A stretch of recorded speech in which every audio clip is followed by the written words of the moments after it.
Hello दोस्तों, मैं सुप्रिया आप सभी को Supriya education hub YouTube channel पे स्वागत करती हूँ। आज के वीडियो में क्या होने वाला है, आज के वीडियो में हम लोग वो करने वाले हैं कि कल आप लोगों का फिजिक्स सब्सिडरी का एग्जामिनेशन है 21 से 24 सेशन वाले स्टूडेंट को, वो तो पता ही होगा, ठीक है। तो हम लोग आज के वीडियो में वो करेंगे जो एग्जामिनेशन में 100% आएगा। और मैं बस इतना कह देना चाहती हूँ, अगर आप लोग पूरे साल कुछ नहीं पढ़े, कल एग्जाम है और आप लोग यहाँ आज आए हैं ना, तो पास तो कर ही जाइएगा। और अगर पहले से कुछ पढ़े होंगे तो फिर बहुत ही अच्छा स्कोर आ जाएगा।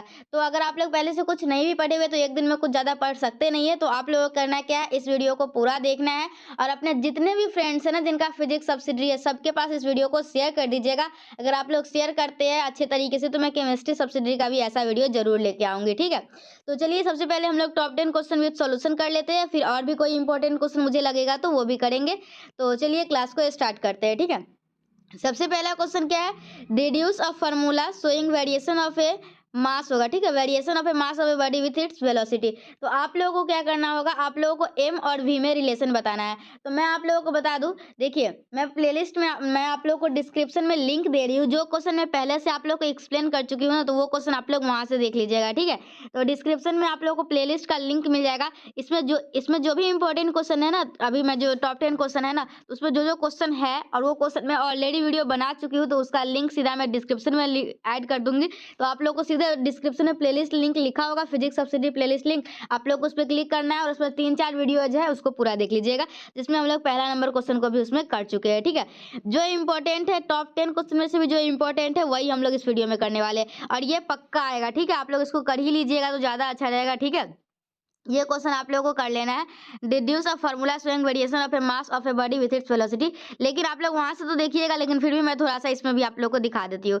चलिए आप लोग यहाँ पे देख सकते हैं, अगर सॉल्यूशन देखना चाहते हैं सिर्फ तो देख लीजिए। यही आप लोगों को इस तरीके से सॉल्व करते हैं। तो मैं ये जो इसमें लिखा हुआ नहीं है सारा मैं एक्सप्लेन कर चुकी हूँ, तो फिर से करने का कोई मतलब है नहीं, टाइम वेस्ट क्यों करना। डिस्क्रिप्शन में लिंक है, जाके वहां से समझ लीजिए, ठीक है।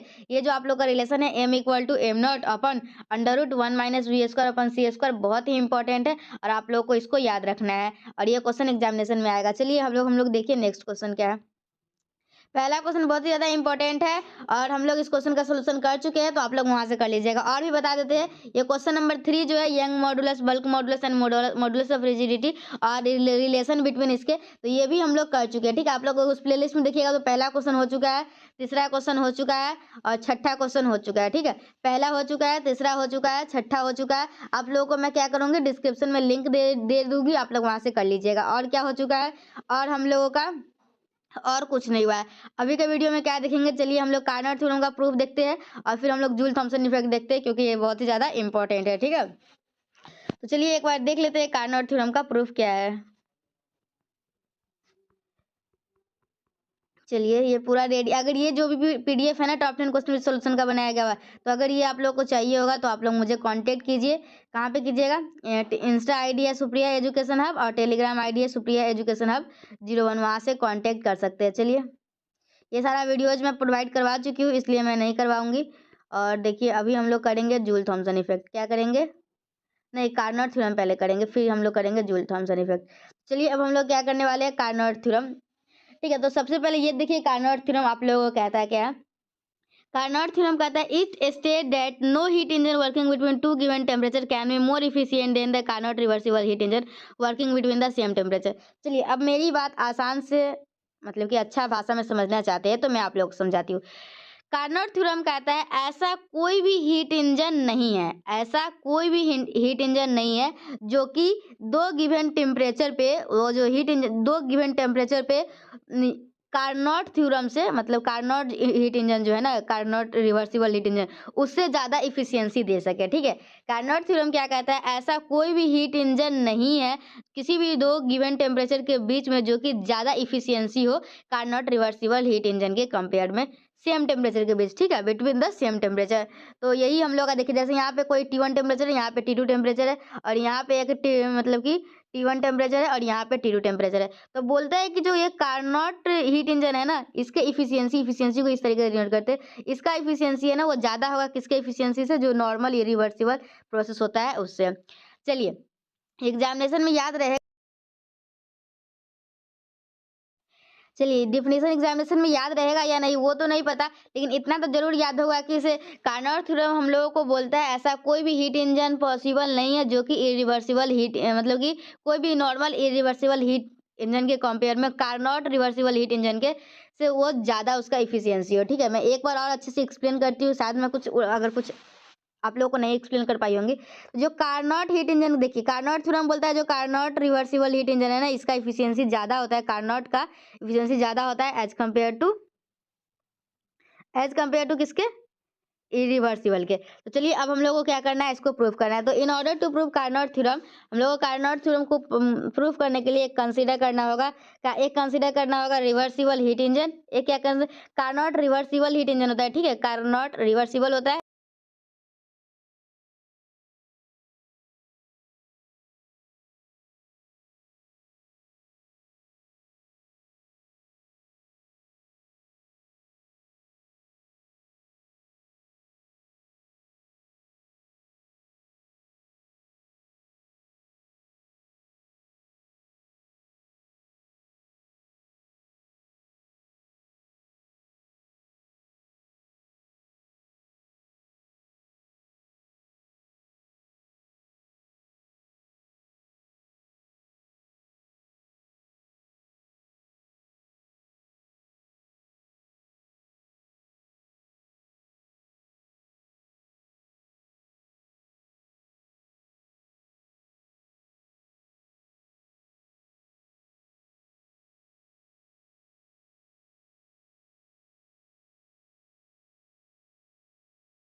तो चलिए मैं आप लोगों को क्या कर रही थी, मैं आप लोगों को ये डायग्राम समझा रही थी। ठीक है, ये सोर्स टेम्परेचर है, सॉरी देखिए ये सोर्स टेम्परेचर है और ये सिंक टेम्परेचर है।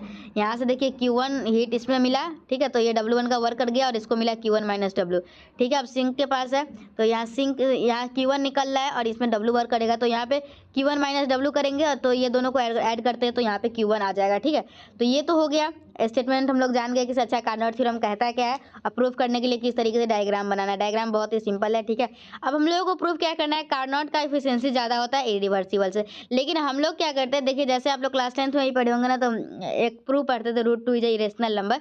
तो आप लोग क्या करते थे, उसको मान लेते थे वो रेशनल नंबर है और उसको PYQ के फॉर्म में लिख के उसको प्रूफ करते थे। ठीक है, तो उसी तरीके से हम लोग यहाँ भी करेंगे क्या, अगर हम लोग को प्रूफ करना है कार्नोट हीट इंजन का इफिशियंसी ज़्यादा है इरिवर्सिबल से, तो हम लोग क्या प्रूफ कर देंगे, हम लोग प्रूफ कर देंगे मतलब कि प्रूफ नहीं कर देंगे, हम लोग मान लेंगे। ठीक है, इसको कॉन्ट्राडिक्शन की हेल्प से हम लोग इसको प्रूफ करेंगे। हम लोग मान लेंगे चलिए इरिवर्सिबल का ज़्यादा है। ठीक है, तो फिर हम लोग का कोई भी ना कोई लॉ जो है वो वायलेट करेगा, तो हम लोग समझ जाएंगे नहीं नहीं हम लोग गलत पॉसिबल मतलब माने थे। चलिए हम लोग मान लिए क्या, हम लोग मान लिए इरिवर्सिबल हीट इंजन का इफिशियंसी ज़्यादा है एज कम्पेयर टू कार्नोट का। ठीक है, तो हम लोग का ये क्या है, NI मतलब efficiency of irreversible heat engine, और NC मतलब क्या है, efficiency of reversible heat engine बोल लीजिए या फिर कार्नोट हीट इंजन बोल लीजिए। ठीक है, चलिए हम लोग मान लिए क्या, चलिए अब हम लोग ये जो डायग्राम है ना, बस उसी को लिख रहे हैं। देखिए let engine I observe heat Q1, हम लोग क्या माने, हम लोग ये जो इंजन आई है वो सोर्स से Q1 टेम्परेचर को एब्जॉर्ब कर रहा है और क्या कर रहा है, और जो सोर्स है ना हीट, और जो इंजन है ना इंजन, वो W1 वर्क कर रहा है, तो वही लिखे लेट इंजन आई ऑब्जर्व। देखिए बहुत ही आसान लैंग्वेज में आप लोगों को बहुत अच्छे से समझ में आएगा।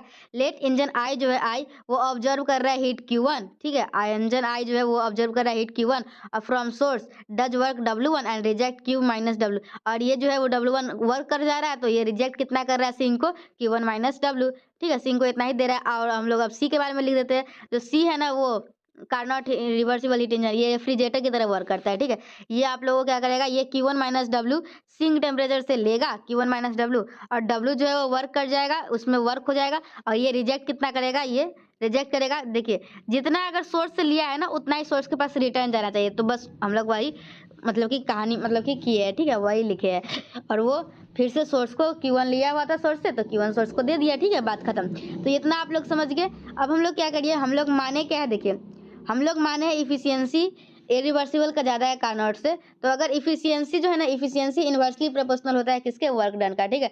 जिसका इफ़िशियंसी ज़्यादा होगा वो काम जल्दी कर लेगा, ठीक है। तो हम लोग यहाँ मान लेते हैं, तो इफ़िशियंसी अगर ये है तो हम लोग का इफ़िशियंसी किसका ज़्यादा हो जाएगा, W1 का इफ़िशियंसी ज़्यादा हो जाएगा और W से, ठीक है। क्योंकि इफ़िशियंसी अगर इरिवर्सिबल का इफ़िशियंसी ज़्यादा है, देखिए जिसका इफ़िशियंसी ज़्यादा होगा ना, उसी का मतलब वो जल्दी वर्क कर लेगा, ठीक है। तो उसका उसी के अकॉर्डिंग हम लोग शायद थोड़ा-सा उल्टा बोली थी पहले, जहाँ तक मुझे याद आ रहा है। देखिए फिर से सुनिएगा ध्यान से, अगर आप लोगों का इफ़िशियंसी ज़्यादा है ना, तो उसका वर्क डन भी ज़्यादा होगा। क्यों? क्योंकि जो जल्दी-जल्दी काम कर लेगा ना, तो हम लोग उसी तरीके से हम लोग देख लिए W1 जो है ना, वो ज़्यादा होगा किससे, W से। तो W1 माइनस W करेंगे तो वो हम लोग का 0 से बड़ा आएगा, एक पॉजिटिव क्वांटिटी आएगा, ठीक है। मतलब net heat transfer to source, और जो सोर्स से नेट हीट कितना ट्रांसफर हुआ, Q1 लिया था और Q1 दे दिया, तो कोई हीट ट्रांसफर नहीं हुआ। और हीट एब्जॉर्ब कितना हुआ, देखिए Q1 माइनस W था, और फिर उसमें से हम लोग घटाएंगे किसको, Q1 माइनस W डैश को, तो हम लोग का क्या आया यहाँ से, W डैश माइनस W, तो ये हम लोग का इक्वेशन 2 आ गया। चलिए अब हम लोग एक कपल लेते हैं, ठीक है। 2 इंजन कपल की तरह इसको हम लोग वर्क कराते हैं।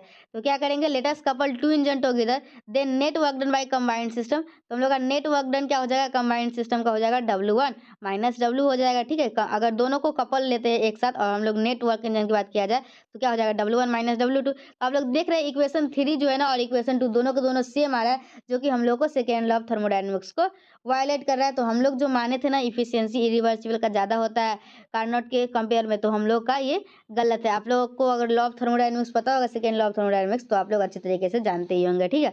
तो हम लोग का यही था, क्या हम लोग बस इस तरीके से प्रूव कर दिए ये कार्नोट हीट थ्योरम, ठीक है। अब हम लोग का एक इम्पोर्टेंट क्या है, जूल थॉमसन इफेक्ट। तो चलिए जूल थॉमसन इफेक्ट भी थोड़ा सा देख लेते हैं। तो हम लोग का, या फिर आप लोग क्या कर सकते हैं, जूल थॉमसन इफेक्ट वहीं पर आए थे, चलिए पढ़ा ही देते हैं। चलिए देखिए जूल थॉमसन इफेक्ट क्या बोलता है, the Joule Thomson effect is a thermodynamic process that occurs when a fluid gas expand from high pressure to low pressure at constant enthalpy.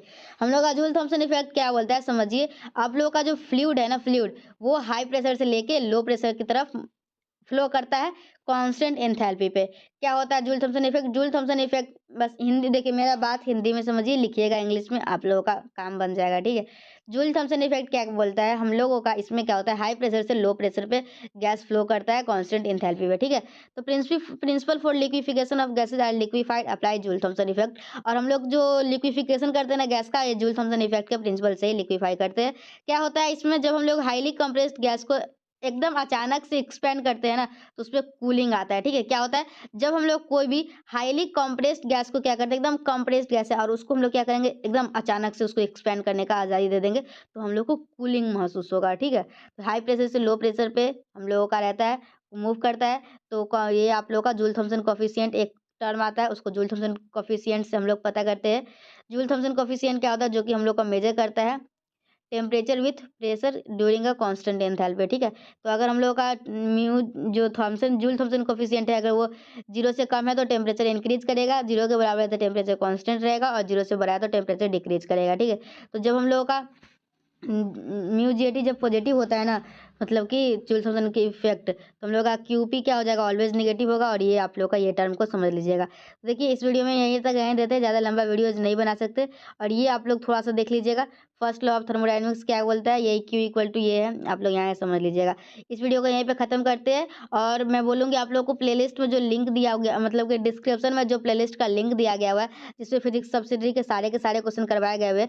देखिए आप लोगों को मैं बस एक बात बताना चाहती हूँ, आप लोगों को फिजिक्स सब्सिडी में तो सिर्फ पासिंग मार्क्स लाना होता है, और सब्सिडी में तो कुछ विशेष करना नहीं होता है ना। तो देखिए मैं एक बात अच्छे से समझाती हूँ, देखिए पूरा 50 पेज का है आप लोगों का। और देखिए पहला क्वेश्चन हम लोग कर चुके हैं, तीसरा क्वेश्चन कर चुके हैं, छठा क्वेश्चन कर चुके हैं, और 9वां क्वेश्चन कर चुके हैं, 10वां क्वेश्चन भी अभी कर ही लिए हैं। और जो क्वेश्चन बच गया ना, तो और भी क्वेश्चन मैं आप लोगों को करवाई हुई हूँ फिजिक्स सब्सिडी का, तो आप लोग वहाँ से भी पढ़ सकते हैं, ठीक है। इस वीडियो का लेंथ मतलब कि ज़्यादा हो रहा है, और फिर अपलोड करने के लिए भी नेट ज़्यादा की ज़रूरत होगी, तो फिर उतना ज़्यादा नेट रहता नहीं है, तो मैं ज़्यादा लंबा वीडियोज़ नहीं बना सकती, ठीक है। तो इस वीडियो में हम लोग क्या पढ़े, इस वीडियो में हम लोग पढ़े कार्नोट थ्योरम का प्रूफ पढ़े, और हम लोग क्या पढ़े, जूल थॉमसन का प्रूफ पढ़े। और हम लोग बाकी जो क्वेश्चन था फोरियर एनालिसिस हो गया। और देखिए एक माइकलसन मोडेल एक्सपेरिमेंट भी बहुत इंपॉर्टेंट है, इसमें नहीं दिया गया है, मैं भी मतलब कि माइकलसन मोडेल एक्सपेरिमेंट 20 से 23 सेशन में आया था, तो हो सकता है आप लोगों को नहीं आए, ठीक है, लेकिन पढ़ ही लीजिएगा। तो आप लोग को क्या करना है, पहले तो अभी वीडियो खत्म हुआ, जाइए डिस्क्रिप्शन में जो 4-5 वीडियोज़ होगा ना उसमें उसको पूरा पढ़ लीजिए और ये वीडियो पढ़ ही लिए है। और एक दिन तो है ही, एक दिन में ज़्यादा कुछ कर नहीं सकते, इसी को रिवीजन कीजिए, बस इतना ही क्वेश्चन में से कोई ना कोई क्वेश्चन आ जाएगा। आप लोग एग्जामिनेशन में आसानी से लिख पाइएगा। और मेरे पास फिजिक्स सब्सिडी का टॉप 10 क्वेश्चन के अलावा भी मतलब कि एक मतलब कि टॉप 10 उसको नहीं बोलिएगा, उसको मतलब किसी भी सेशन के स्टूडेंट हो, उससे ज़्यादा क्वेश्चन नहीं आता है फिजिक्स सब्सिडरी में। तो बहुत ही वीवीआई क्वेश्चन है मेरे पास, किसका, ग्रुप ए का विथ सॉल्यूशन है, जो कि एग्जामिनेशन में आने की 100% पॉसिबिलिटी है। और ये जो पीडीएफ है ना 50 पेज का, ये अगर ये पूरा पीडीएफ चाहिए और वो क्वेश्चन चाहिए तो आप लोग मेरे से ले सकते हैं। आप लोग को इसके लिए सिर्फ और सिर्फ 40 रुपये पे करना होगा और आप लोग मुझे टेलीग्राम पे कांटेक्ट करके ले सकते हैं। ठीक है, मिलते हैं हम लोग नेक्स्ट वीडियो में। Till then bye and thank you and thanks for watching my video. Thank you.